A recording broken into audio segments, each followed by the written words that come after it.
এই পৃথিবীর যেই মানুষগুলি পরপারে আল্লাহ পাকের সঙ্গে সাক্ষাতের প্রত্যাশী হবে, তারা অবশ্যই আল্লাহকে মহব্বত করতে চাবে কিনা জোরে বলেন। যারা আখিরাতের পরপারের প্রতি যারা বিশ্বাসী হবে, তারা অবশ্যই আল্লাহ পাককে মহব্বত করতে চাবে।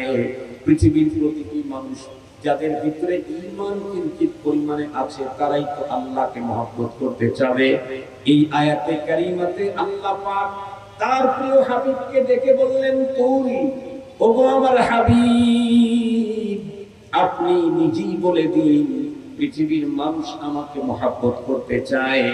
আপনি একটা অপশন ওদেরকে বলেন, ওরা তো আমাকে মহব্বত করতে চায়। পক্ষান্তরে একটা অপশন বলে দিচ্ছি, এই অপশনের ভিতরে যদি পৃথিবীর কোনো মানুষ ঢুকে যায়, তাহলে আমি আল্লাহ নিজেই তাকে মহব্বত করা শুরু করব। চাইতেছিলাম আমি আল্লাহকে মহব্বত করতে, আল্লাহ জানায় দিলেন, তুমি এই কাজটা করো, আমি তোমাকে মহব্বত করব। তুমি আমাকে মহব্বত করবে, আমি তোমাকে মহব্বত করব। খুব ভালো করে বুঝবেন, রব্বুল আলামিন তার মহব্বত যদি আমাদের কারো অন্তরের ভিতরে ঢোকে, নিশ্চিত থাকবেন আমি প্রথমে আল্লাহকে মহব্বত করতে পারি নাই, বরং আল্লাহ আগে আমারে মহব্বত করেছেন। এই জন্যই তো কবি বলেন, ইশকে আউয়াল তার দিলে মাশূক পয়দা মিশাওয়াদ, ताना सूरज समय कै परवाना शैदामी शवद, जो जलाता है किसी को भी जलता है जरूर, जो जलाता है किसी को भी जलता है जरूर, शमा भी जल जाते हैं परवाना जल जाने के बाद। একটা মিসাল দিলে খুব ভালো বুঝবেন। এই যে বৈদ্যুতিক বাতি আছে অথবা ল্যাম্প বাতি যদি কখনো বন্ধুরা আমার কোথাও জ্বালান, দেখবেন চতুর্দিক থেকে ছোট্ট ছোট্ট অনেক পোকাগুলি তখন আসতে থাকে, বাতির চতুর্দিকে পুড়ে পুড়ে একদম জমা হয়ে যায়। আমি জিজ্ঞেস করতে চাই, এই যে বাতি লক্ষ হাজার হাজার পোকাকে পোড়াইয়া দিল, আমি জিজ্ঞেস করি, আগে বাতি নিজে জ্বলছে নাকি আগে পোকা জ্বালাইছে? কথা বলেন না কেন? বাতি আগে নিজে জ্বলে, তারপরে তার প্রেমে পোকা জ্বলে। বাতি আগে নিজে জ্বলে, তারপরে তার প্রেমে পোকা জ্বলে। কোন বান্দার মুহাব্বত আল্লাহর অন্তরে আগে জ্বলে, তারপরে বান্দা মালিকের প্রেমে জ্বলতে থাকে। এই কারণে বন্ধুরা আমার, কোরআনে হাকিমে আল্লাহ তাআলা জানাই দিলেন আরেকভাবে, ওগো আমার পয়গম্বর আপনি জানিয়ে দেন, ওরা আমারে মুহাব্বত করতে চায়, আমি ওদেরকে মুহাব্বত করব। অপশন হলো একটা, সেটা হলো ইত্তাবিউনি ইউহিব্বুকুমুল্লাহ। মডেল মানবে তুমি কাকে? তুমি যে কথা বলো কোন মডেলে কথা বলো? তুমি যে পোশাক বানাইছো কার মডেলের পোশাক? তুমি যে ঘর সাজাইলা কার মডেলের ঘর? তুমি যে তোমার সন্তান, তোমার ঘরটা, তোমার আঙ্গিনা তৈরি করলা কার মডেলে? তুমি যে বিবাহের অনুষ্ঠান করো কার মডেলে? তুমি যখন পথ চলো তখন কার মডেলে? তুমি যখন চুল কাটো তখন কার মডেলে? চুল কাটো কার মডেলে? তুমি যখন পথ চলো খানা খাও কোন মডেলে খানা খাও? তুমি যখন ব্যবসা করো কার থিওরিতে কার মডেলে? তুমি যখন মসজিদে ঢোকো কার থিওরি কার তরিকায় কার মডেলে? তুমি যখন ইবাদত করো কার মডেলে? তুমি যখন রাজনীতি করো কার মডেলে? সত্যিই কি তুমি পরপারের প্রতি বিশ্বাসী? সত্যিই কি আল্লাহর সাথে সাক্ষাতের প্রত্যাশী? তাহলে তোমার মডেল এপার আর ওপারের দাদা বাবুও হবে না, আমেরিকাও হবে না। সত্যিই কি তুমি রবের সাথে সাক্ষাতের প্রত্যাশী? সত্যিই কি তুমি পরপারের প্রতি বিশ্বাসী? তাহলে তোমার মডেল মুহাম্মদুর রাসূলুল্লাহ সাল্লাল্লাহু আলাইহি ওয়াসাল্লাম।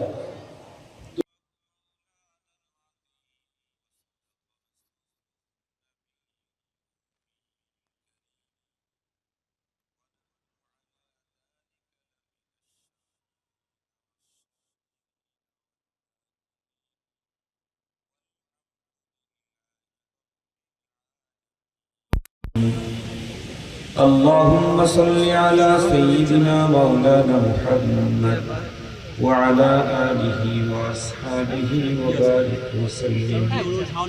اللهم صل على محمد النبي الأمي وعلى آله وسلم تسليما. اللهم صل على محمد وأنزله المقعد المقرب عندك يوم القيامة. يا رب صل وسلم دائما أبدا على حبيبك خير الخلق كلهم. আজ 8 অক্টোবর 2024 ইংরেজি শেরপুর আলম পরিষদের উদ্যোগে আয়োজিত ইসলামী মহাসম্মেলনের শ্রদ্ধাভাজন সম্মানিত সভাপতি মুআজ্জাজ হযরত উলামায়ে কেরাম, বিভিন্ন দ্বীনি মাদারিস থেকে আগত আজিজ তালাবা, বিভিন্ন অঞ্চল থেকে সমাগত সম্মানিত সুধী, সর্বপ্রথম মহান আল্লাহ পাকের দরবারে আলিশান লাখ শুকর যে রব্বে করিম বড় দয়া করে মায়া করে ভালোবেসে আমাদের হায়াত করে আজকের এই মুহূর্ত পর্যন্ত সুস্থ সবল দেখে দুনিয়ার শত ব্যস্ততাকে পিছনে ফেলে রেখে দ্বীনের নিসবতে কোরআন পাকের মহব্বতে জান্নাতি আয়োজনে আহলুল্লাহদের মজলিসে দ্বীনি আলোচনার বরকতপূর্ণ এই এরিয়াতে আমাদেরকে অবস্থান নেওয়ার সুযোগ দিয়েছেন। এই জন্য দিন থেকে মহান সত্তার শুকরিয়া আদায় করছি, সকলেই পড়ি আলহামদুলিল্লাহ। মুহতারাম উপস্থিতি, আমার পরে আজকের এই মাহফিলের মধ্যমণি, প্রধান আকর্ষণ, প্রধান মেহমান, প্রধান ওয়াইজ, বাংলাদেশের অধিকাংশ উলামায়ে কেরামের বড় প্রিয় মানুষ, সুলতানুল ওয়াইজিন খ্যাত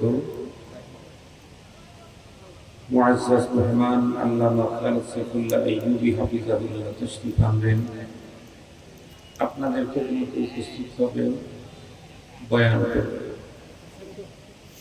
আমি আপনাদের বাড়ির পাশের মানুষ, প্রতিবেশী। এটা হচ্ছে শেরপুর।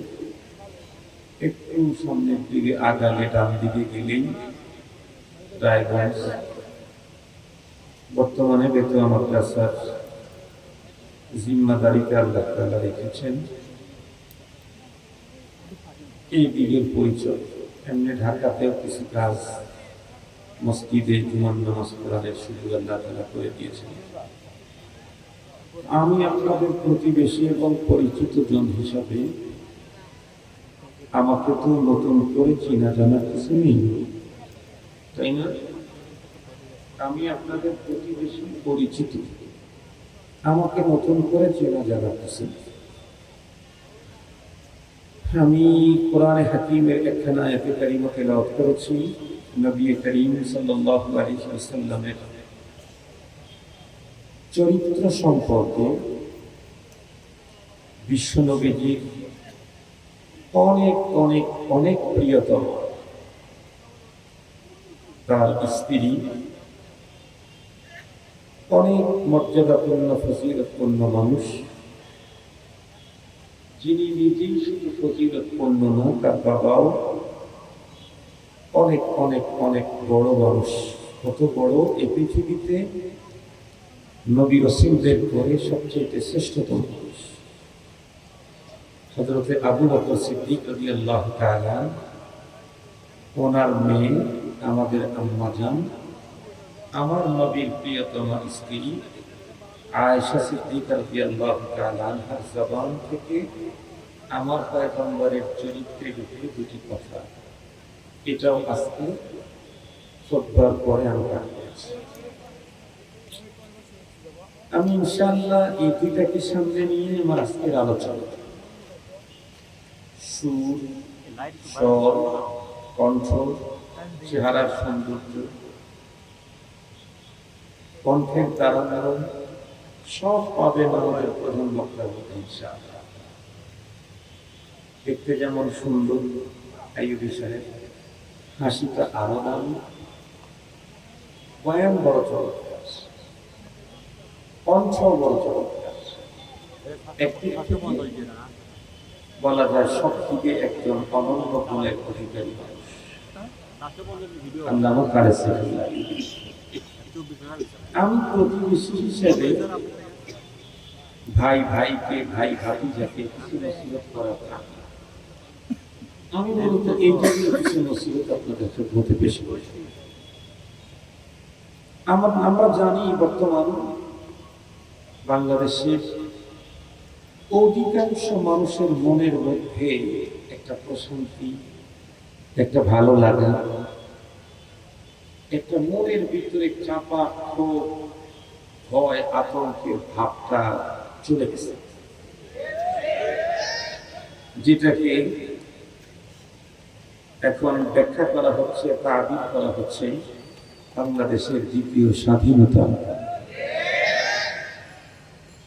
আজকেও এই মাহফিল যারা করেছেন অতীতের তুলনায় এইবার যত সহজে করতে পেরেছেন, অতীতে মনে হয় তা ছিল না।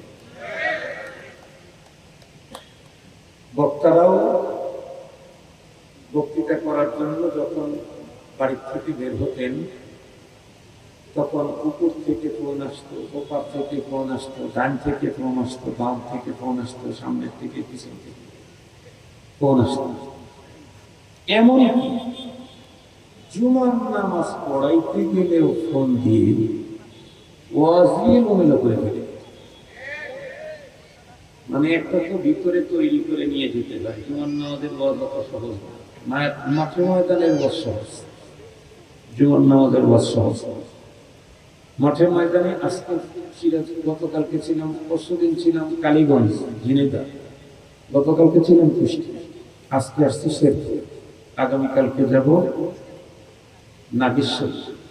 আমি একই ওয়াজ করলে সমস্যা নেই, কারণ শ্রোতা এবং জায়গা ভিন্ন ভিন্ন, কিন্তু মসজিদে মুসল্লি কথা বলেন না কেন? গত জুমায় যে ওয়াজ করছেন এই জুমায় সে ওয়াজ করলে তারপরে জুমায় বললে হুজুর আপনার মতো খতিবের দরকার নেই, আপনি জানবেন, বললেন না বলবেন না। এছাড়া ওয়াজ মাহফিলে সব শ্রেণীর মানুষ আসে, কিন্তু জুমার নামাজে সব শ্রেণীর মানুষ আসে। কেন? ওয়াজ শোনা তো ফরজ না, তবে জুমার নামাজ ফরজ। আপনাদের এলাকায় কি জুমার নামাজ কি ফরজে কিফায়া নাকি ফ্যামিলির একজন পড়লেই হয়ে যায়? সবাই পড়ে লাগে? মাশাআল্লাহ, তাহলে তো সবাই আসতে হয়, বাবাকেও যেতে হয়, ছেলেকেও যেতে হয়, নাতিকেও যেতে হয়। জুমার নামাজের বয়ান কষ্ট। এই তো বাংলাদেশের দ্বিতীয় স্বাধীনতা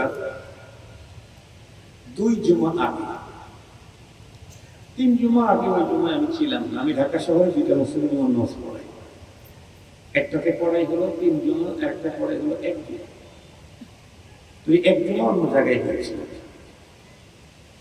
পরের জুমায় যখন গেছি, বাসার থেকে মাত্র বের হয়েছি, ঢাকার বাসা থেকে, ফোন আসা শুরু হয়ে গেল, এটা বলা যাবে না, ওইটা বলা যাবে না, এটা বলা যাবে না, ওইটা বলা যাবে না। এক পর্যায়ে আমি মসজিদ পর্যন্ত গেলাম, যাওয়ার পরে আমার এক মুসল্লি, উনি একটা কল রেকর্ড আমাকে শুনে দিলেন। তার উপর থেকে ওনাকে যে নির্দেশনা দেওয়া হয়েছে, উনি এটা আমাকে বলবেন কেন? আমি তো তার সাথে, আমি তো তার সম্মানী ব্যক্তি, আমি তো তার ইমাম। ইমাম মানে কি? শুধু নেতাই নাকি? ইমাম মানে অত সহজ জিনিস না। এদেশের অধিকাংশ মুসলমানদের পূজিত নাম। জিহাদ করছেন, জিহাদ করছেন, হজ করছেন, সবাই সবাই তাহাজ্জুদ করছেন গতকালকে না? বুখারী শরীফ পড়াইছেন, তাফসীর পড়াইছেন, ওয়াজ করেছেন, কি পুঁজি আছে? সবার কাছে যেই পুঁজিটা আছে সেটা হলো নামাজ। আর এই নামাজ ইমামের পিছনে আদায় করতে হবে। তাহলে আমার পরপরের পুঁজির মূলটাই হলো নামাজ। ইমামকে যদি বাদ দেয় আমার নামাজ থাকবে নাকি? তো কার বিরুদ্ধে কথা বলে, কার উপরে চোখ রাখবে? ইমামকে বাদ দিলে তো আপনার নামাজ পিটেন, আপনি তো সালাত আদায় করছেন ইমামের পিছনে, ইমামকে বাদ দিলে আপনার পুঁজি করবে। এই জন্য ইমাম অনেক বড়। তুই আল্লাহর বান্দা, এটা আমাকে বলার সাহস করতেছে, বলতেছে হুজুর প্লিজ, উপর থেকে নির্দেশিত হয়েছে এই কথাটা আপনাকে একটু শোনাই। তো 4-5 মিনিটের শুনলাম, সে যা শুনলাম তার খোলাসা হলো উপর থেকে তাকে নির্দেশ দেওয়া হয়েছে খতিব সাহেবের টোটাল বক্তব্য আপনি নিজে কাছে থেকে রেকর্ড করবেন, সেই রেকর্ড ডিসির কাছে পাঠাবেন, এসপির কাছে পাঠাবেন, পারলে 1 কপি হাওনানকে লেখ পাঠাই। হাওনানকে চিনেন নাকি? তার কাছে আমাকে শুনেন। আমি তখন ওনাকে বললাম, ভাইজান আপনি পেরেশানি করে দিন, আমি ওয়াজ করি 27 বছর,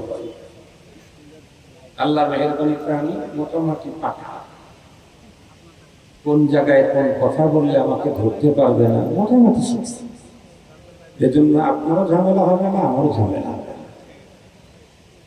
আমার বিগত দিনের ওয়াজ শুনেছেন, আমি নাম বলি না, কাম বলি। আমি কাম বলি যে ঠিক না, কে কে করে তা আমি বলি না, যে করবে সেই ঠিক না। আমি নাম বলি না, কাম বলি। পরের সময় যখন আসছি, আমার মুসল্লি ঢুকতেছে, আমার তোমার একটা কথা কি, আজকে একটু এই বিষয়ে কথা বলি। আমার মেজাজ তখন গরম হয়ে গেছে, কিন্তু আমরা শুধু মেজাজ কন্ট্রোল করতে পারি, গরম হয়ে বেশি থেকে যায়নি। আমি বললাম মুসকে হাসিটা বলি, ভাই আমার ভিতরে যে কথাগুলো আছে আমি সেইগুলোই বলতে পারতেছি না, আপনারটা বলবো কখন? কথা কি বলতে পারছি আপনাদেরকে?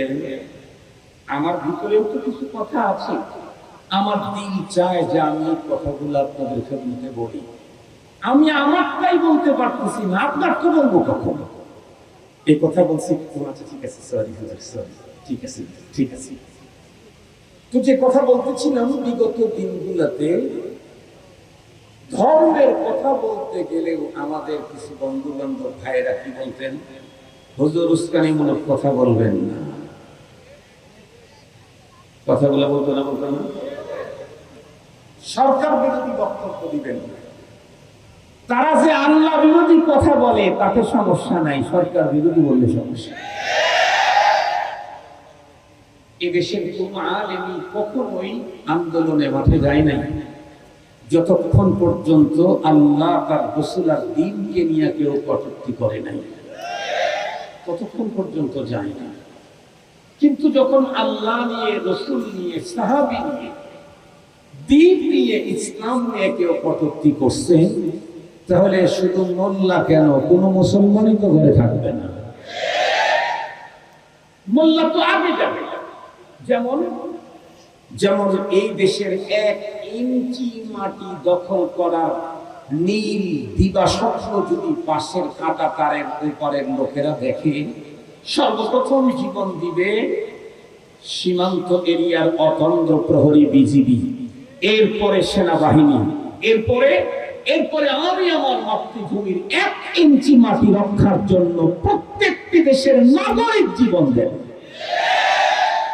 ঠিক তদ্রুপ দ্বীন, ইসলাম, আল্লাহ রাসূলকে নিয়ে কেউ কথা বললে সর্বপ্রথম ইসলাম দ্বীনের অতন্ত্র প্রহরী উলামায়ে কেরাম আগে যাবে, এরপরে তাওহীদবাদী কোন মুসলমান আর ঘরে থাকবে না। এটা তো স্বাভাবিক। তো এই কারণে মোল্লাদেরকে যদি নীরবে রাখতে চান, তাহলে ধর্মের বিরুদ্ধে কথা বলেন না, তাহলে আর মোল্লারা কোনো কথাবার্তা বেশি বলবেন না। আপনি ধর্মের বিরুদ্ধে খোঁচা দিবেন আর আপনাকে দুধ কলা খাওয়াবে, এটা সহ্য হইতেই পারে না।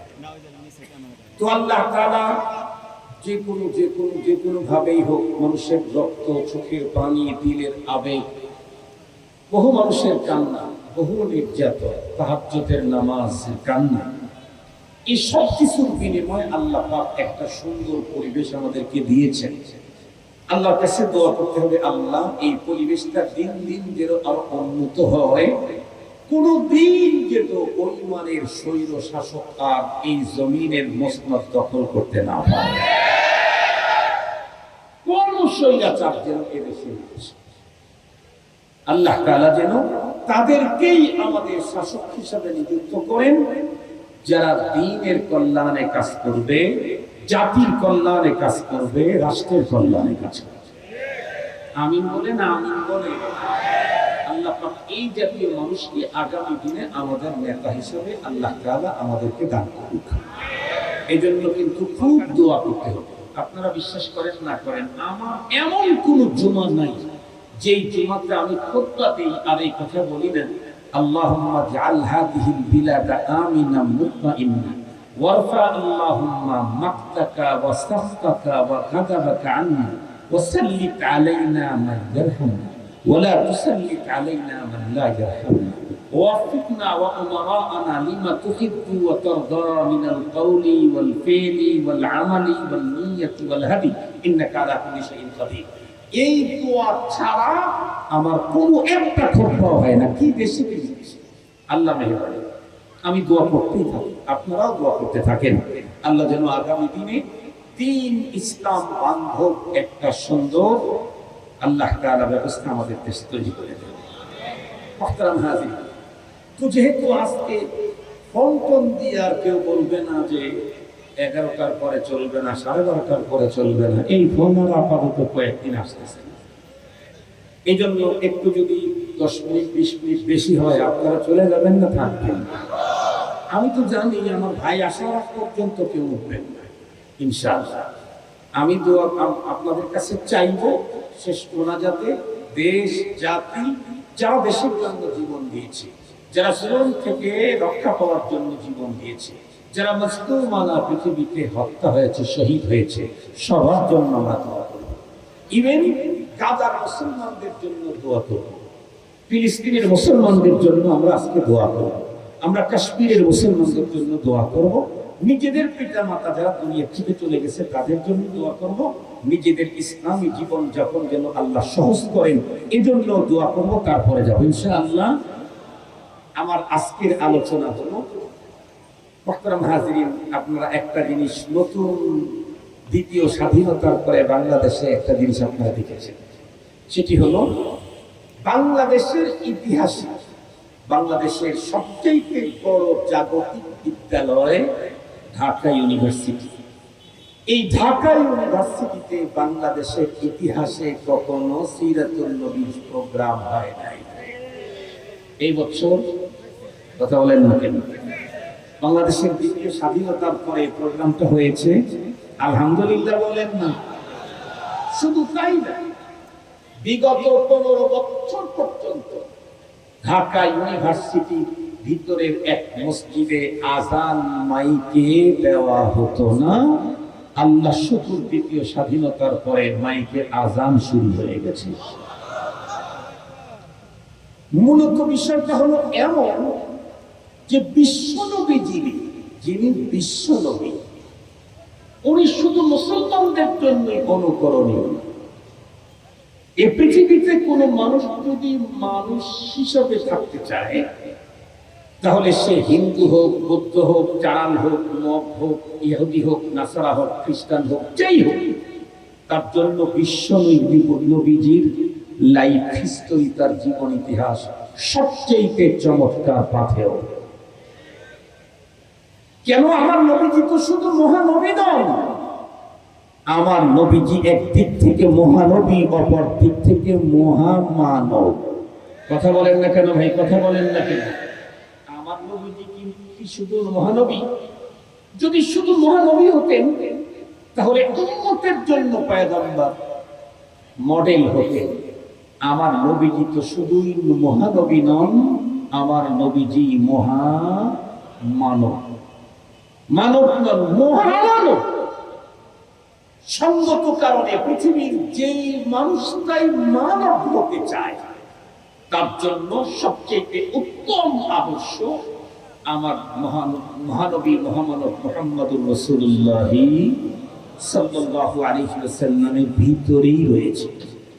আমরা তামাম দুনিয়াকে চ্যালেঞ্জ করলাম, তামাম দুনিয়াকে চ্যালেঞ্জ করলাম, তামাম পৃথিবী খুঁজে আদম আলাইহিস সালাম থেকে শুরু করে আজকের এই দিন পর্যন্ত বহু বড় বড় মানুষ পৃথিবীতে এসেছিল, কিন্তু একজন মানুষ নবী রাসূল বাদে একটা মানুষ যদি পৃথিবীতে কেউ দেখাইতে পারে যে এই লোকটার জন্ম থেকে মৃত্যু পর্যন্ত তার জীবনের যত অপশন, যত ফাংশন, যত সাইড, যত সাবজেক্ট, যত দিক আছে সব দিকে 100-তে 100 উপরে এইরকম নবী এবং রাসূলগণ ছাড়া পৃথিবীতে আর কাউকেই কেউ দেখাইতে পারবে না। এর মধ্যে আবার সেরাদের সেরাকে বলেন, সেরাদের সেরাকে সমস্ত নবীগণ সেরা। সেরাদের সেরা হলেন আমাদের নবী জনাবে মুহাম্মদুর রাসূলুল্লাহ সাল্লাল্লাহু আলাইহি ওয়াসাল্লাম। এই কারণেই তো রব্বুল আলামিন কোরআন শরীফের ভিতরে বলেন, লাকাদ কানা লাকুম ফি রাসূলিল্লাহি উসওয়াতুন হাসানাতুন লিমান কানা ইয়ারজুল্লাহা ওয়াল ইয়াওমাল আখির ওয়া যাকারাল্লাহা কাসীরা। আল্লাহ বলেন, তোমাদের জন্য রয়েছে উত্তম আদর্শ। রাসূল সাল্লাল্লাহু আলাইহি ওয়াসাল্লামের ভিতরে তোমাদের জন্য রয়েছে উত্তম আদর্শ। মহানবী সাল্লাল্লাহু আলাইহি ওয়াসাল্লামের ভিতরে বিশ্বনবীর জন্ম থেকে মৃত্যু পর্যন্ত তার টোটাল লাইফটি যদি একটু দেখেন, প্রত্যেকটাই বিশ্বসেরা। নবীজি শিশু ছিলেন, বিশ্বসেরা শিশু। নবীজি বালক ছিলেন, বিশ্বসেরা বালক। পৃথিবীর কেউ যদি আদর্শবান পিতা হতে চায়, তাহলে বিশ্ব নবীজি পিতৃজীবনটাকে অধ্যয়ন করা ছাড়া উপায় নেই। পৃথিবীর কোন মানুষ যদি শ্রেষ্ঠ স্বামী হতে চায়, নবীজির ইজদিওয়াজি জীবন মোতালা করা ছাড়া শ্রেষ্ঠ স্বামী হওয়ার কোন সুযোগ নেই। পৃথিবীর কেউ যদি শ্রেষ্ঠ ওস্তাদ হতে চায়, বিশ্ব নবীজির মুআল্লিমে জিন্দেগি অধ্যয়ন করা ছাড়া শ্রেষ্ঠ ওস্তাদ হওয়ার কোনো সুযোগ নেই। নবীজি তো স্পষ্ট বলেছেন, ইন্নামা বুইস্তু মুআল্লিমা, আমাকে তো পৃথিবীতে পাঠানোই হয়েছে মানবতার শিক্ষক করে, টিচার করে। সুবহানাল্লাহ বললেন না? যে সব দিক থেকে পয়গম্বর তামাম পৃথিবীর সমস্ত মানুষের জন্য মুআল্লিম। শিশুকালের শিশুর জন্য মুআল্লিম, যুবকেরও মুআল্লিম। কেউ যদি বৈবাহিক জীবন কাটাইতে চায়, সেক্ষেত্রে পয়গম্বর শ্রেষ্ঠ মুআল্লিম।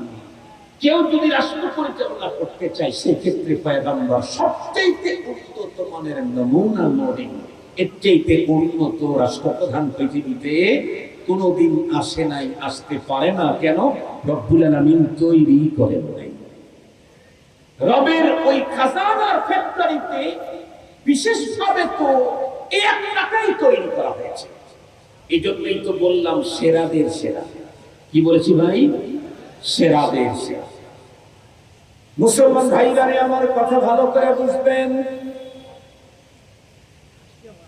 এই পৃথিবীতে কোন মানুষগুলি আল্লাহর পয়গম্বরকে তারা আদর্শ হিসেবে গ্রহণ করবে? কারা? আল্লাহ পাক বলেন, লিমান কানা ইয়ারজুল্লাহ ওয়াল ইয়াওমাল আখির, যারা আল্লাহর সঙ্গে সাক্ষাতের প্রত্যাশী হবে আর পরপারের প্রতি যারা বিশ্বাসী হবে, তাদের জন্য অবশ্যই মডেল হলেন মহানবী সাল্লাল্লাহু আলাইহি ওয়াসাল্লাম। সঙ্গত কারণে যত দূর পর্যন্ত মাইকের আওয়াজ যায়, স্কুল পড়ে আর কলেজে পড়ে আর ইউনিভার্সিটিতে পড়ে আর মাদ্রাসায় পড়ে অথবা ব্যবসা বিজনেস করে অথবা চাকরি করে অথবা কৃষিকাজ করে, যেই মানুষগুলির অন্তরের ভিতরে এই তামান্না আছে, আমি আল্লাহ পাকের সঙ্গে পরপারে সাক্ষাতে মিলিত হতে চাই এবং আমি পরপারের আখিরাতের প্রতি একজন বিশ্বাসী, তাহলে তার জন্য এক নম্বরের মডেল হলেন মুহাম্মদুর রাসূলুল্লাহ। মুসলমান ভাইরা আমার, রব্বুল আলামিন কোরআনে হাকিমের ভিতরে স্পষ্ট বলেন, قل إن كنتم تحبون الله فاتبعوني يحببكم الله ويغفر لكم ذنوبكم والله غفور رحيم। এই আয়াতে আল্লাহ কি বলেছেন আমি ওইভাবে তর্জমা বলতে চাই না, যেইভাবে আয়াতের তর্জমা উপস্থাপন করলে অন্তরের গভীর পর্যন্ত যাবে সেইভাবে বলি। এই পৃথিবীর যেই মানুষগুলি পরপারে আল্লাহ পাকের সঙ্গে সাক্ষাতের প্রত্যাশী হবে তারা অবশ্যই আল্লাহকে মহব্বত করতে চাবে কিনা জোরে বলেন। যারা আখিরাতের পরপারের প্রতি যারা বিশ্বাসী হবে তারা অবশ্যই আল্লাহ পাককে মহব্বত করতে চাবে। পৃথিবীর প্রতিটি মানুষ যাদের ভিতরে ঈমান কিঞ্চিত পরিমাণে আছে তারাই তো আল্লাহকে মহব্বত করতে চাবে। এই আয়াতে কারিমাতে আল্লাহ পাক তার প্রিয় হাবিবকে ডেকে বললেন, তুই ওগো আমার হাবিব আপনি নিজেই বলে দিন পৃথিবীর মানুষ আমাকে মহব্বত করতে চায়, আপনি একটা অপশন ওদেরকে বলেন। ওরা তো আমাকে মহব্বত করতে চায়, পক্ষান্তরে একটা অপশন বলে দিচ্ছি, এই অপশনের ভিতরে যদি পৃথিবীর কোনো মানুষ ঢুকে যায় তাহলে আমি আল্লাহ নিজেই তাকে মহব্বত করা শুরু করব।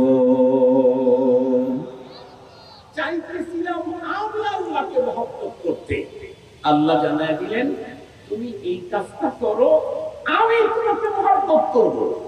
তুমি আমাকে মহব্বত করবে আমি তোমাকে মহব্বত করব। খুব ভালো করে বুঝবেন রব্বুল আলামিন তার মহব্বত যদি আমাদের কারো অন্তরের ভিতরে ঢোকে নিশ্চিত থাকবেন আমি প্রথমে আল্লাহকে মহব্বত করতে পারি নাই, বরং আল্লাহ আগে আমারে মহব্বত করেছেন।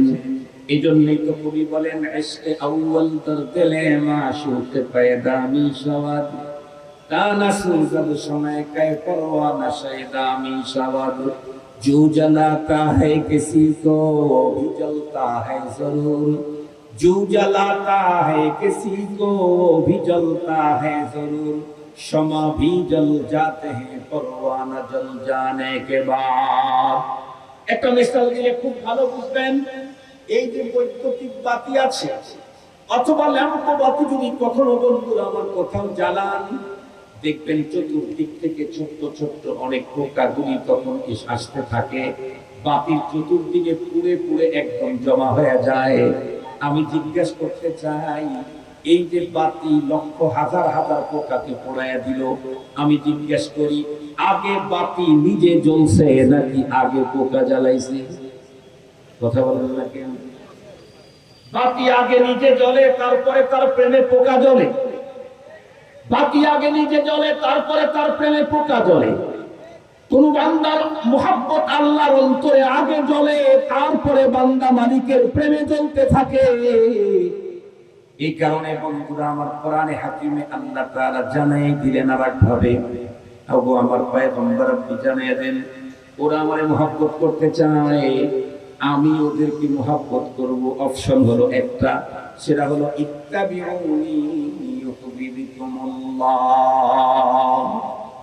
মডেল মানবে তুমি কাকে? তুমি যে কথা বলো কোন মডেলে কথা বলো? তুমি যে পোশাক বানাইছো কার মডেলের পোশাক? তুমি যে ঘর সাজাইলা কার মডেলের ঘর? তুমি যে তোমার সন্তান তোমার ঘরটা তোমার আঙ্গিনা তৈরি করলা কার মডেলে? তুমি যে বিবাহের অনুষ্ঠান করো কার মডেলে? তুমি যখন পথ চলো তখন কার মডেলে? তুমি যখন চুল কাটো তখন কার মডেলে? চুল কাটো কার মডেলে? তুমি যখন পথ চলো খানা খাও কোন মডেলে খানা খাও? তুমি যখন ব্যবসা করো কার থিওরিতে কার মডেলে? তুমি যখন মসজিদে ঢোকো কার থিওরি কার তরিকায় কার মডেলে? তুমি যখন ইবাদত করো কার মডেলে? তুমি যখন রাজনীতি করো কার মডেলে? সত্যিই কি তুমি পরপারের প্রতি বিশ্বাসী? সত্যিই কি আল্লাহর সাথে সাক্ষাতের প্রত্যাশী? তাহলে তোমার মডেল এপার আর ওপারের দাদা বাবুও হবে না, আমেরিকাও হবে না। সত্যিই কি তুমি রবের সাথে সাক্ষাতের প্রত্যাশী? সত্যিই কি তুমি পরপারের প্রতি বিশ্বাসী? তাহলে তোমার মডেল মুহাম্মদুর রাসূলুল্লাহ সাল্লাল্লাহু আলাইহি ওয়াসাল্লাম। তুমি স্কুলে পড়ো সমস্যা নেই, তুমি কলেজে পড়ো নো প্রবলেম, তুমি দেশে পড়ো বিদেশে পড়ো কোনো সমস্যা নাই, তুমি মাদ্রাসায় পড়ো কোনো সমস্যা নেই, তুমি সরকারি মাদ্রাসায় পড়ো সমস্যা নেই, তুমি ব্যবসা করো সমস্যা নেই, তুমি কৃষি কাজ করো সমস্যা নেই, তুমি কি উদ্যোক্তা সমস্যা নেই, তুমি চাকরি করো সরকার পরিচালনা করো কোনো সমস্যা নেই। কথা হলো একটা, তুমি কি রবের সাথে সাক্ষাতের প্রত্যাশা রাখো? তাহলে মুহাম্মদুর রাসূলুল্লাহকে তোমার জীবনের মডেল বানাতে হবে। এক কথা, এক কথা, পৃথিবীর আর কারো তন্ত্রমন্ত্র আর সভ্যতা, কারো সংস্কৃতিকে ধার করে আনা কোন পারমিশন তোমার না। কার সংস্কৃতি নিয়ে আসবে? কারটা? তুমি না রবের সাথে সাক্ষাতের প্রত্যাশা রাখো? রব যেটা চয়েস করে সেটা করো, রব যেটা চয়েস করে সেটা করো। আমাদের দেশের জাতের প্রাইম মিনিস্টার যে নাকি এতদিন পর্যন্ত বলল ও পালায় না পালায় না, জনগণ গণভবনে গিয়ে আর পায় না আর পায় না।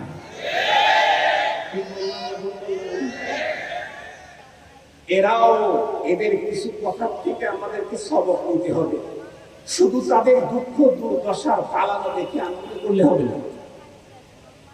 তাদের পালানো দেখে আনন্দ করলাম, তাদের দুঃখ দেখে উল্লাস করলাম, না না, লাভ নেই। আমি এই কথাটা খুব ঘন ঘন বলি, আস্তে আস্তে, যতদূর পর্যন্ত মাইকের আওয়াজ যায়। মাহফিলে আসার নেই, অসুবিধা নেই, আপনি বাসায় সোফায় বসাই ওয়াজটা শোনেন, বাসে তুদের কথাটা শোনেন, মাসিদুর আপনার বাড়ির পাশের মানুষ।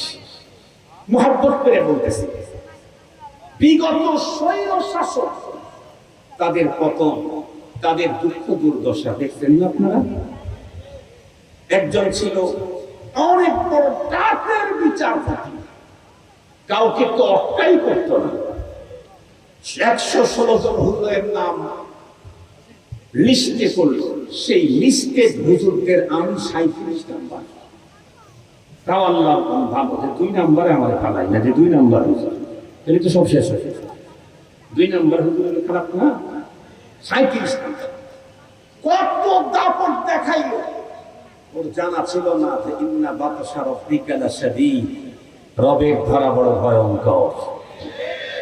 শেষ পর্যন্ত তার বাড়ি থেকে তাকে কেউ বের করে দেয় নাই, নিজেই কয়েক লক্ষ টাকা নিয়ে পথ চলতে চলতে সীমান্ত এলাকায় কলার পাতার উপরে শুয়ে থাকলো, তারপরেও নিজের প্যাকেটটাও সংরক্ষণ করতে পারলো না। প্যাকেট ছিঁড়ছে না? কথা বলেন না কেন? প্যাকেট ছিঁড়ে নাই। উলামায়ে কিরামের সাথে বেয়াদবি করেছে, স্পষ্ট বক্তব্য, মান আদানি ওয়ালিয়ান ফাকাদ আযানতুহু বিল হারব। কার সাথে? কার সাথে? আমার ভাইয়ের পাওয়ার চেয়ার চলতে পারে 5 বছর, 7 বছর, 10 বছর, 15 বছর। এই পৃথিবীতে নমরুদের আস্ফালন কম ছিল না, ফেরাউনের আস্ফালন কম ছিল না। রব বলে দাবি করেছে অনেকে, কই? কথা বলেন না কেন? কই? কিন্তু রব ছিলেন, আছেন। আর একটু জোরে বলেন, আর একটু জোরে বলেন, আর একটু জোরে বলেন। যিনি ছিলেন, আছেন, থাকবেন, তার সাথে বৃত্তি দিবা, চামড়া থাকবে না চামড়া। এখান থেকে আমাদেরকে সবক নিতে হবে। এটা রব্বুল আলামিনের সিস্টেম, লা তাবদীলা লিখালকিল্লাহ, আল্লাহ পাকের সুন্নাত, সিস্টেম এটা। স্পষ্ট আছে আল কিবরিয়া ওয়া রিদাই। রব বলেন অহংকার আমার চাদর, এটা আমার স্পেশাল। এখানে কারো কেউ ভাব দিতে পারবে, অহংকার আমার চাদর। পৃথিবীর কেউ যদি অহংকার দেখায় তাহলে সে আমার চাদর নিয়ে টানাটানি করে। রবের সাথে চাদর নিয়ে টানাটানি করলে সে কি চাদর গায়ে দিবে না সিটকে ডাস্টবিনে পড়ে যাবে? আরেকটু করে বলেন, রব্বুল আলামিনের চাদর নিয়ে যদি কেউ টানাটানি করে তাহলে তো সে চাদর পাবে না, ছিটকে পড়ে যাবে। রব্বুল আলামিনের সিস্টেমই হলো এটা। পৃথিবীতে যে যত বড় দম্ভ দেখায়, রব তাকে তত ছোট জিনিস দিয়ে তার জীবনের শেষ ঘটায়া দেয়। যেমন ফেরাউন, ফেরাউনের ভাবটা ছিল ব্যতিক্রম। কি বলে? বলে আলা। পৃথিবীতে ছোটখাটো অনেক খোদার দাবিদার ছিল, কিন্তু আমি কিন্তু তাদের মতো না। তুমি কে? আমি সবচাইতে বড় খোদা, আলা। এরকম একটু খোদাই নাউজুবিল্লাহ বলবেন কি একটু। রব্বুল আলামিন তার দম্ভ শেষ করলেন কি দিয়ে? পানি দিয়ে। কথা বলেন না কি দিয়ে? পানির আর এক নাম জানি কি? ভালো করে বলেন, পানির আর এক নাম জানি কি? যেই পানির অপর নাম জীবন, সেই পানি ফেরাউনের জন্য জীবন না মরণ? মরছে তো মরছে, কি পেয়ে পড়ে গেছে। কোরআনে হাকিম আল্লাহ তাআলা কি বলেন? তোর শরীরটাকেও পানি হজম করবে না, কোনো পিকিরা মাকড়ও খাবে না। কেন? তুই দম্ভ দেখাইছস। আর কোন বান্দা যাতে দম্ভ না দেখায়, এজন্য তোকে সুদ কি করে রেখে দিলাম। আর জানি কেউ দম্ভ না দেখায়। এরপর আরেকজন দম্ভ দেখাইলো, তার নাম নমরুদ। খুব দম্ভ দেখাইলো। খলিলুল্লাহ, আল্লাহর প্রিয় খলিল, তার সাথে ভাব দেখায়। রব্বুল আলামিন তো ছেড়ে দিয়েছেন না, ধরছেন? তারে ধরলেন কি দিয়ে? সুস্থ মশা না প্রতিবন্ধী? আর একটু জোরে বলে, সুস্থ মশা না প্রতিবন্ধী? প্রতিবন্ধী মশা দিয়ে এরপরে শেষে এসে আর একজন দম্ভ দেখাইলো, তার নাম আবু জাহাল। খুব দম্ভ, খুব দাম। নবীজি খানায় কাবার ওখানে আল্লাহকে সন্তুষ্ট করার জন্য মস্তক অবনত করেন, সিজদা দেয় আর লেলিয়ে দেয়। কি উল্টে ঘুড়ি নিয়ে চাপায় দেয়, শেষ করে দেয়। এটা কর, এটা কর, সেটা কর। রব্বুল আলামিন তাকে শেষ করার জন্য কি বড় বাহাদুর পাঠায় দিছিলেন? কারে পাঠাইলেন? কয়েকটা বালক পাঠাইলেন। বালক, বালক, বালেগো নয়, বালেগো হয় নাই, নাবালেগ বাচ্চারে পাঠায় দিয়ে শেষ করলেন। মুহতারাম হাজিরিন, 24-এ আমাদের দেশে দ্বন্দ্ব দেখাইলো যারা, তাদেরকে শেষ করার জন্য বাবা ব্যবহার করে নাই, পোলা পাঠায় দিয়েছে। বাবা গেছে না পোলা গেছে? আরেকটু জোরে বলেন। আমরা তো দেখলাম ইউটিউবে দেখলাম এই 8-9 বছরের 7 বছরের এক বাচ্চা বক্সিং নিয়ে পুলিশকে খালি পেটের মধ্যে বক্সিং লাগে। আবার কি গর্জন দিল। আরে পোলাও লাগলো না, মাইয়ারাই বক্তব্য দেওয়া শুরু করলো। এসে একটা মারবা 10টা আসবো, 10টা মারবা 100টা আসবো, 100টা মারবা 1000টা আসবো। এ বক্তব্য কি মোল্লাই দিছে? জঙ্গিবাদ বলার চান্স নাই। জঙ্গিবাদ বলার মোল্লা দেয় নেই। এ বক্তব্য দিয়েছে কারা? আপনাদের সোনার মেয়েরা, ছেলেরাও দেয়। দ্বন্দ্ব যে যত দেখাবে তার অবস্থা তত খারাপ করবে, এটা রবের সিস্টেম। তবে এখান থেকে আমরা মজা নিলে হবে না, এখান থেকে শিক্ষা নিতে হবে। বিগত সময় যেমন তারা জুলুম করার কারণে তাদের পরিণতি অত্যন্ত ভয়ঙ্কর, ভয়াবহ হয়েছে। ওই জাতীয় কাজ যদি আমরাও করি, তাহলে আমাদেরকে শায়েস্তা করার জন্য পোলা পাঠাবে না, তখন নাতি পাঠায় দিবে। কি পাঠাবে? এই জন্য আমাদেরকে সজাগ হওয়া দরকার। আমিও যদি সেই দখলবাদী শুরু করি, আমিও যদি সেই চাঁদাবাদী শুরু করি, আমিও যদি জুলুম করি, অবিচার করি, রব আমারেও, আর একটু জোরে বলেন, রব আমারেও ছাড়বেন। এই জন্য একজন মুসলিম সে জালেম হতে পারে, প্রয়োজনে মজলুম হব, জালেম হব। বলেন ইনশাআল্লাহ, বলেন ইনশাআল্লাহ। প্রয়োজনে মজলুম হব, জালেম হব না। কারণ মজলুমের পক্ষে কে? আমি আমার আল্লাহকে আমার বিপক্ষে নিতে চাই না। জালেমের পক্ষে আল্লাহ, জালেমের পক্ষে আল্লাহ। এই জন্য আমি কখনো আমার রবকে আমার পক্ষে দিতে চাই না। এই জন্য আমরা কখনো জুলুম করবো না। রাজি আছি ইনশাআল্লাহ। চাচা ভাতিজার উপরে জুলুম করবো না, ভাতিজা চাচার উপরে জুলুম করবে না। এক প্রতিবেশী আর এক প্রতিবেশীর উপরে জুলুম করবে না। স্বামী স্ত্রীর উপরে জুলুম করবে না, স্ত্রী স্বামীর উপরে জুলুম করবে না। বাবা সন্তানের উপরে জুলুম করবে না, সন্তান বাবার উপরে জুলুম করবে না। এক মুসলমান আর এক মুসলমানের উপরে জুলুম করবে না, এমনকি কোনো হিন্দুর উপরেও জুলুম করবো না।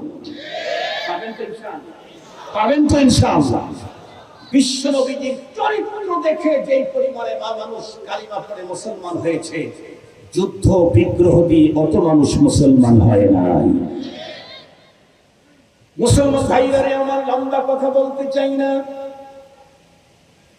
সেই কথাটি তো রব্বুল আলামিন কোরআনে হাকিমের ভিতরে আমাদেরকে বলেছেন, লাকাদ কানা লাকুম ফি রাসূলিল্লাহি উসওয়াতুন হাসানাতুন লিমান কানা ইয়ারজুল্লাহ ওয়াল ইয়াওমাল আখির ওয়া যাকারাল্লাহা কাসীরা। আমার নবীর ভিতরে রয়েছে তোমাদের জন্য উত্তম আদর্শ। তুমি তোমার ইজতিমাহি জীবন, বৈবাহিক জীবনে পয়গম্বরকে ফলো করো, তাহলে এর চাইতে উন্নত জীবন আর দুনিয়াতে কেউ দেখাইতে পারবে না। সামাজিক জীবনে পয়গম্বরকে ফলো করো, তোমার ব্যক্তি জীবনে পয়গম্বরকে ফলো করো, রাষ্ট্র জীবনে পয়গম্বরকে ফলো করো। ঘুমাইবারে মুসলমান, ঘুমটাও যেন তোমার আমার হাবিবের তরিকায় হয়। কারণ তুমি যদি আমার পয়গম্বরের অনুকরণ করো, আল্লাহ তার রাসূলকে জানায় দিলেন, ইউহিব্বুকুমুল্লাহ। মুখটা সাজাইছো পয়গম্বরের মতো, ঘরটা সাজাইছো পয়গম্বরের মতো, দোকান সাজাইছো পয়গম্বরের মতো, সন্তানটাকে তালিম দিচ্ছ পয়গম্বরি তালিম। সবগুলি যখন পয়গম্বর কারীম যখন তোমার ভিতরে ঢুকে যাবে, রব্বে কারীম তখন তোমাকেই মুহাব্বত করা শুরু করবে। শুধু কি মুহাব্বত করবেন না, ওয়ায়াগফির লাকুম যুনুবাকুম। জীবনে যত অপরাধ জীবনের ফাঁকে ফাঁকে হয়েছিল, সমস্ত গুনাহ রব্বুল আলামিন ক্ষমা করে দিবেন। ইন্নাল্লাহা গফুরুর, আল্লাহু গফুরুর রহিম। মুসলমান ভাইজারে আমার, যেই কথাটা আমার আজকের আলোচনার মূল টার্গেট, সেইটা হলো আম্মা জান আয়েশা সিদ্দিকা রাদিয়াল্লাহু তাআলা আনহার এই বাণী। আম্মা জান আয়েশা সিদ্দিকা রাদিয়াল্লাহু তাআলা আনহাকে কোন এক সাহাবী জিজ্ঞাসা করেছিলেন, আম্মা জান পয়গম্বরের চরিত্র কেমন আপনি বলেন। আম্মা জান আয়েশা সিদ্দিকা রাদিয়াল্লাহু তাআলা আনহা এক জায়গায় বলছেন, কানা খুলুকুহু আল কুরআন। আল্লাহর পয়গম্বরের চরিত্র তুমি আমাকে কি জিগাও, তুমি কোরআনটা দেখলেই তো হবে। কোরআনুল কারীম হলো থিওরি, আর এর প্র্যাকটিক্যালটা হলো মুহাম্মদুর রাসূলুল্লাহ সাল্লাল্লাহু আলাইহি ওয়াসাল্লামের জীবন। বিশ্বনবীর জীবন প্র্যাকটিক্যাল কোরআন।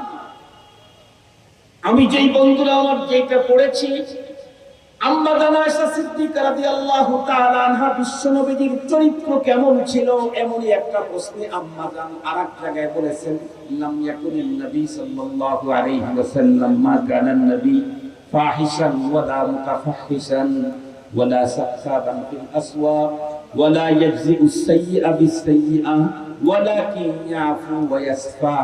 এই কথাগুলি আমি আজকে আপনাদের সঙ্গে শেয়ার করব। আলহামদুলিল্লাহ, আমরা মুখটাকে পয়গম্বরের সাথে সাজাইছি, আলহামদুলিল্লাহ বলেন। মাথাটাকে পয়গম্বরের সাথে সাজাইছি, আলহামদুলিল্লাহ বলেন।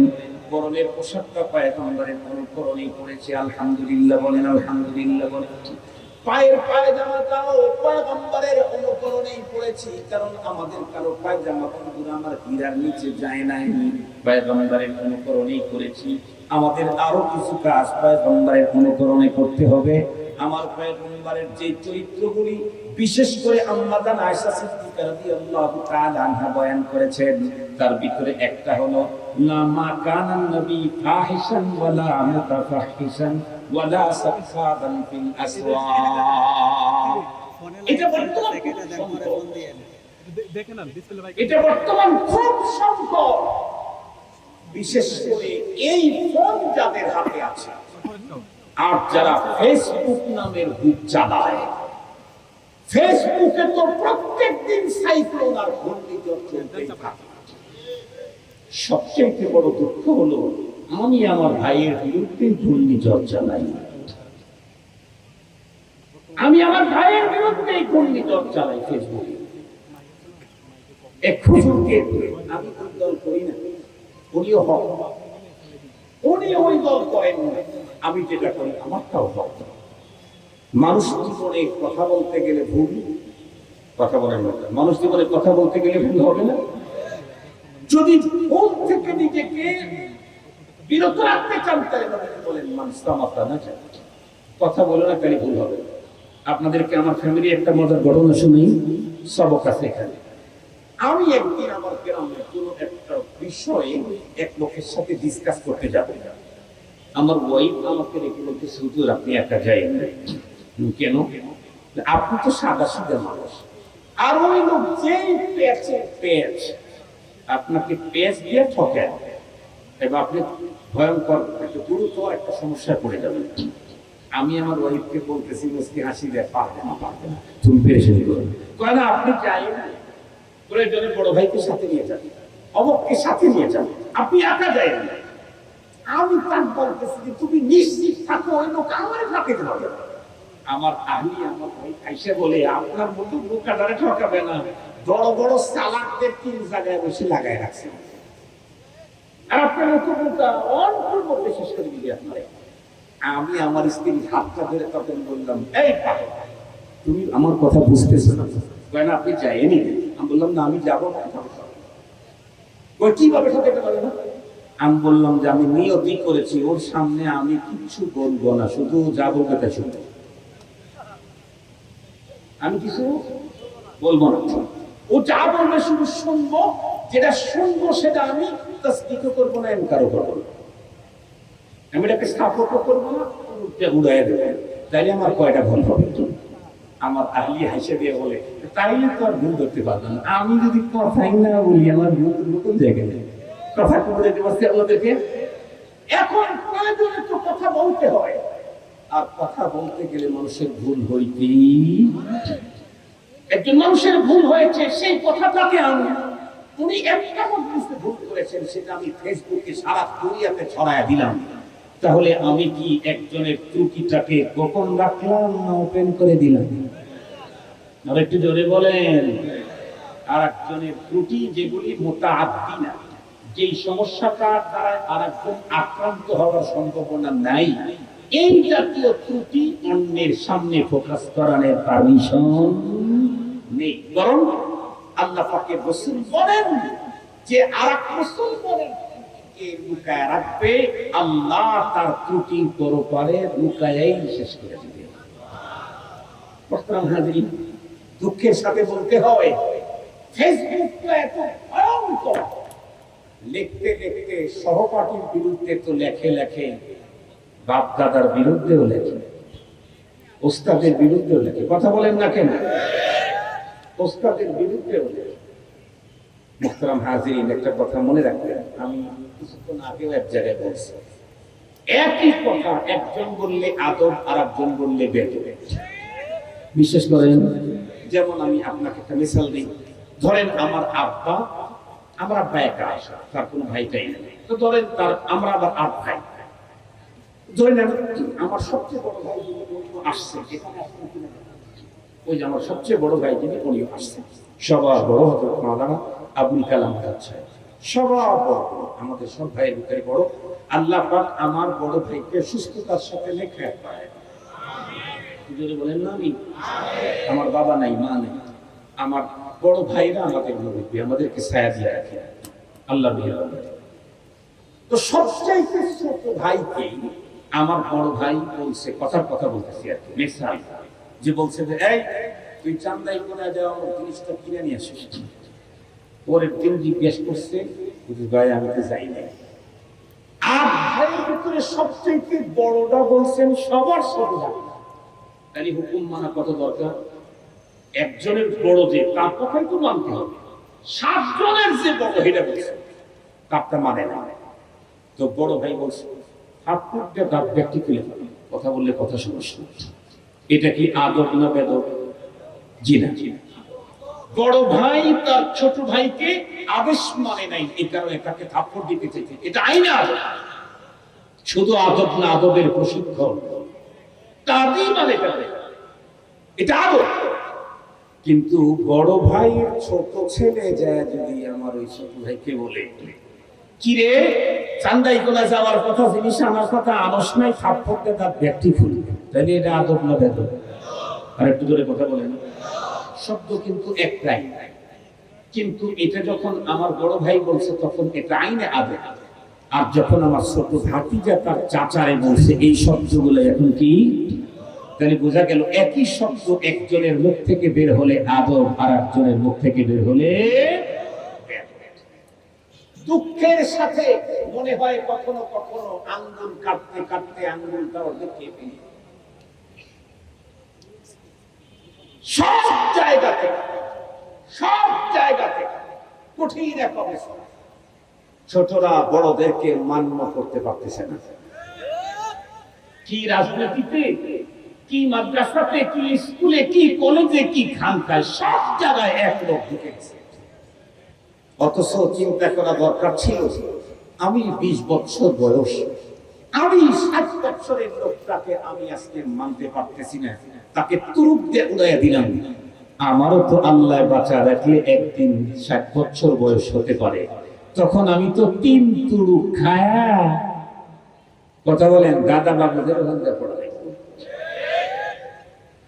এই জন্য কামা তাদিনু তুদানু, কামা তাদিনু তুদানু, যেমন করবে তেমন পাবে। সব ছোটদেরকে পায়ে হাত দিয়ে বলি, আমি আপনাদের প্রতিবেশী, স্কুল হন, কলেজের হন, সমাজের হন, গ্রামের হন। আজকে মজার হাসির কথা বলি, আমার গ্রামে একটা ঝামেলাকে নিরসন করার জন্য সুবহানাল্লাহ যাওয়ার পরে দেখি এই সব কাচ্চা কাচ্চা কাচ্চা কাচ্চা কাচ্চা শিখিয়ে আগুন একেবারে চতুর্দিক দিয়ে, আর এক একদিন এক এক রকমের কথা বলা শুরু করছি। আমি তখন একজনকে হাসিয়ে দিয়ে বললাম যে আমাদের দেশে ফ্যামিলি প্ল্যানের লোকদের, আর লোকেরা বলতো যে হুজুর জন্ম নিয়ন্ত্রণ করা দরকার, জন্ম নিয়ন্ত্রণ করা দরকার। আমরা তো সারা জীবন খালি বিরুদ্ধেই ফতুয়া দিয়েছি। আজকালকার বাচ্চা কাচ্চাদের যে আচরণ, তাতে আরো আগে জন্ম নিয়ন্ত্রণের পক্ষে ফতুয়া দিলে ভালো। এটা কিন্তু দুঃখের কারণে বলতেছি, এটা বুক ফাটা কান্নার কারণে বলতেছি। এটা তো সিস্টেম না। আজকে তুমি ছোট, তুমি বড়কে শ্রদ্ধা করো, তুমি একটু বড় হলেই মৃত্যু পর্যন্ত তুমি শ্রদ্ধার পাত্র হিসেবেই থাকবা। মৃত্যু পর্যন্ত শ্রদ্ধার পাত্র হিসেবে, শুধুমাত্র কেবলমাত্র মুখে মুখে মুখে মুখে ভিন্ন রকমের বন্ধুরা আমার অশালীন অসুন্দর শব্দ ব্যবহার করলে তাকে কেবল ফাহিশার মুতাফাহিশ বলা হয় না, বরং ফেসবুকের মধ্যে যদি কেউ লিখে দেয় সেও ফাহিশার মুতাফাহিশ। অথচ আল্লাহর পয়গম্বরের চরিত্র সম্পর্কে আম্মা জানকে জিজ্ঞেস করা হলে আম্মা জান বললেন, মা কানা নবী সাল্লাল্লাহু আলাইহি ওয়াসাল্লাম ফাহিশান ওয়ালা মুতাফাহিশান ওয়ালা সাখাবান ফিল আসওয়াক। আমার পয়গম্বরের চরিত্র তোমাদেরকে কি বলবো? বিশ্বনবী কখনো অমূলক, অহেতুক, অসুন্দর, মন্দ কোনো কথা মুখ থেকে বের করতেন না। কোন মানুষকে হাসাবার জন্য কখনো বন্ধুরা আমার মুখ থেকে ওই জাতীয় কোনো কথা বের করতেন না। আপনারা শুনলে অবাক হবেন, যশোরে একটা বন্ধুরা আমার বড় একটা ইউনিভার্সিটি, বড় বিশ্ববিদ্যালয়, কলেজ আছে। আমি একবার ওইখানে প্রোগ্রামে যাওয়ার পরে ওই কলেজের একজন প্রফেসর দীর্ঘদিন পর্যন্ত নাকি আমার সঙ্গে কথা বলতে চায়, কিন্তু সুযোগ হয় না। একদিন আমার গাড়ি নাই, বড় একটা গাড়ির ভিতরে আমরা মাইক্রোর ভিতরে উঠলাম। খানিক যাওয়ার পরে উনি বললেন, হুজুর আলহামদুলিল্লাহ 5 বছর হয় আপনার পিছনে ঘুরতেছি, কথা বলার জন্য পাই না, আপনাকে বড় চয়েস করি। উনি কওমি মাদ্রাসা থেকে দাওরা হাদিস পাস, এরপরে আবার স্কুল, কলেজ, ইউনিভার্সিটি পড়ে ডক্টরেট পর্যন্ত নিয়ে আসছেন আল্লাহর বান্দা। উনি আমাকে যেই কথাগুলি বললেন, উনি বললেন আমি কওমি মাদ্রাসাকে অত্যন্ত মহব্বত করি, দিল থেকে মহব্বত করি, অন্তরের গভীর থেকে মহব্বত করি। তবে আপনাকে দুইটা কথা বলবো, আল্লাহ আপনাকে অনেক বড় বড় মজমায় কথা বলায়।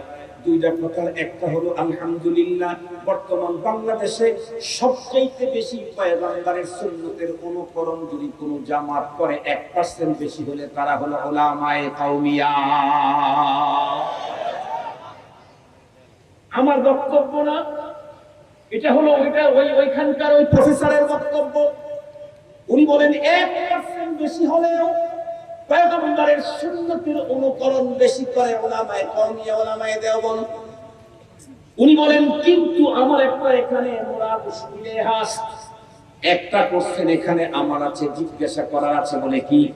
আমরা অনেক সুন্নতের উপরে আমল করলেও একটা সুন্নতের উপরে আমাদের আমলটা এখনো দুর্বল। সেটি কি বলে আপনি বলেন? এই পৃথিবীতে রব্বুল আলামিন যত নবী রাসূলদেরকে পাঠিয়েছিলেন, কোন একজন নবী রাসূল নিম্নমানের ভাষায় কথা বলেছেন? না। পৃথিবীর সবচাইতে জঘন্যতম লোকদের হেদায়েতের দাওয়াত দেওয়ার জন্য আল্লাহ পাক নবী পাঠাইছেন। নবী আমাদের মতো মানুষের কাছে আসে নাই, আসছে তো আবু জেহেলের মতো মানুষের কাছে আসছে, আসছে তো আবু লাহাবের মতো মানুষের কাছে আসছে। নবী আসছেন তো বন্ধুরা আমার, আসছে ফেরাউনের মতো মানুষের কাছে। নবী আসছেন তো আসছে নমরুদের মতো মানুষের কাছে।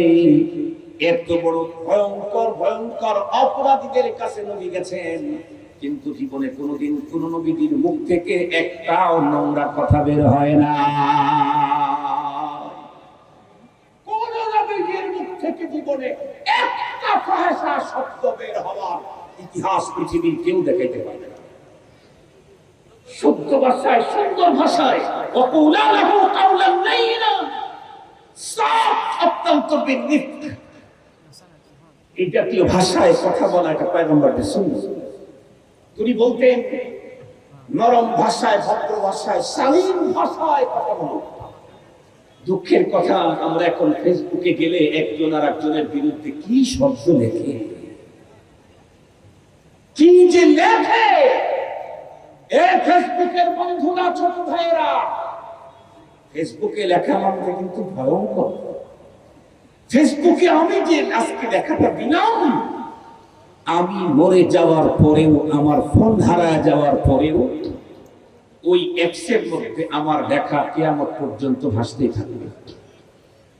যে কোনো মুহূর্তে কোম্পানি আমার ওই 200 বছর আগের কথাটা বের করতে পারবে, অথবা ইসরায়েল বের করতে পারবে।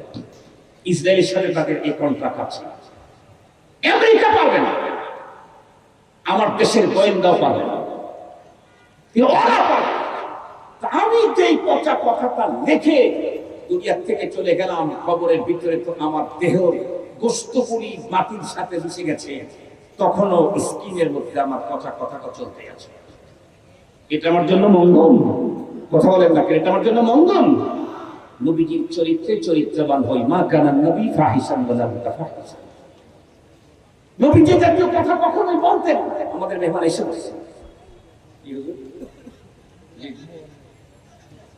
আস্তে আস্তে রেডি আছে, আলহামদুলিল্লাহ। মুহতারাম হাজিরিন, তাহলে আমরা আজকে থেকে একটা প্রতিজ্ঞা করতে পারি, নবীজির সুন্নতের অনুকরণে আমরা আর কোনোদিন পচা কথা মুখ থেকে বলবো না। এই ভাই, ওইদিকে তাকানো সুন্নত না নবীজির এই কথা শোনা সুন্নত? বাইক তো আসবেনি, চেহারা তো এখানে বসবে, লাইট তো আছেই। তাছাড়াও যে নিজের চেহারাতেই এক লাইট, আমার মতো কালা কুলা ইনশাআল্লাহ আসবেন, তখন দেখতে পাবেন। আমি যে এই কথা আপনাদেরকে জিজ্ঞেস করি, তাহলে আজকে আমরা এখানে এটা করতে পারি যে ইনশাআল্লাহ আর একটা নোংরা শব্দ কোনো মানুষের জন্য তো দূরের কথা মুখ থেকে বের করব না। রাজি আছি? বিশ্বনবীর এক সাহাবী জাবের ইবনে সুলাইম রাদিয়াল্লাহু তাআলা বিশ্বনবীর সাথে তার জীবনের প্রথম সাক্ষাৎকার বয়ান করেছেন। ওই সাক্ষাৎকারের মধ্যে আছে, তিনি নবীজিকে বললেন, ওগো নবীজি, আমাকে কিছু নসিহত করেন। নবীজি তাকে যে নসিহত করেছিলেন তার ভিতরে একটা ছিল, লা তাসুব্বান্না আহাদা, জীবনেও কাউকে বকা দিও না, ফাহিশার কথা বলুন। সাহাবী বলেন, বিশ্বনবীজির এই নসিহত শ্রবণ করার পর থেকে মৃত্যু পর্যন্ত কোন মানুষ তোরের কথা, কোন উট, কোন ছাগল, কোন ধন্দাকেও আমি কখনো বকা দেই নাই। মুহতারাম হাজিরিন,